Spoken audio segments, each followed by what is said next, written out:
Want to program a key fob for your 1998-2004 GMC Jimmy? It's easier than you think. These models use a radio frequency RF keyless entry system. You can program the fobs yourself without special tools, saving money. The process involves accessing the vehicle's onboard systems to sync the fob. New smartphone apps offer guided tutorials, and universal key fobs are widely available. Keep in mind, if you are not car savvy, it can drain batteries or cause security issues. Consult a professional if unsure. Ensure the vehicle is unlocked and all doors are open. Insert the key into the ignition switch. Cycle the ignition from off to on to off 10 times within 10 to 15 seconds. On the 11th cycle, leave the ignition in the on position.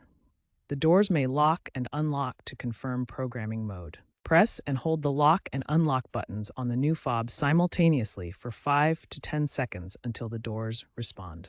Repeat for additional fobs up to 4 supported. Exit by turning the ignition off. Timing is crucial, and using compatible fobs at 314 MHz is essential.